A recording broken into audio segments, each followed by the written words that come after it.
Au niveau de la production de matériel végétal, il faut choisir le bon matériel qui soit avec les mutations climatiques qu'on connaît et qui puisse avoir une bonne performance agronomique et avoir une forme de tolérance ou bien de résistance par rapport aux maladies graves du poivrier.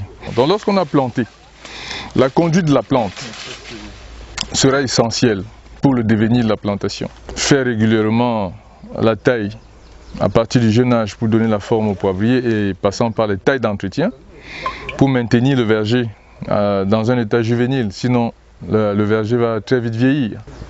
Épouser toutes les pratiques qui convergent vers la conservation du sol. Moi, je conseillerais un désherbage manuel ou mécanique à travers les thermodéfricheurs.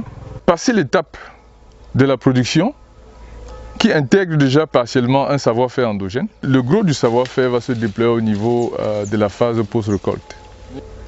S'il s'agit du poivre blanc par exemple, savoir à quel stade précis il faut récolter. Après, dans cette récolte, on va passer par les phases de ruissage avec le renouvellement d'eau tous les 2 jours. Au bout d'une certaine période, le ruissage est complet, on va laver et on va sécher jusqu'à atteindre le taux d'humidité de 12%.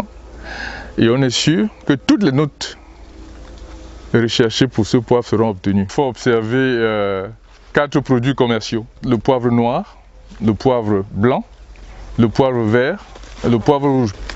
Le savoir-faire recommande que pour obtenir le poivre vert, il faut le récolter au stade laiteux. Avec ces grappes, ce type de grappe, avec cette maturité, 5 mois, 6 mois après floraison, vous pouvez faire du poivre vert qui va se conserver soit dans la saumure, soit de façon soit surgelée.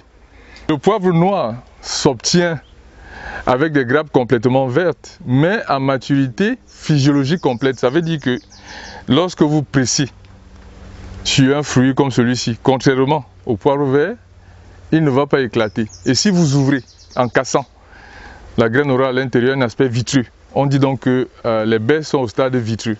Et c'est à ce niveau que c'est approprié pour la récolte du poivre noir, donc environ 7 mois après la floraison. Pour le poivre blanc, on récolte les baies au 9e mois après la floraison. Et sur la grappe, on peut observer quelques fruits, environ 4 à 5.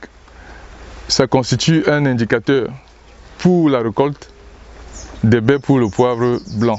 Pour le poivre rouge, il faudrait que la grappe est complètement mûrie. On va récolter et on a 2 voies de conservation également pour le poivre rouge. Soit on conserve dans la saumure, soit on va passer par la lyophilisation.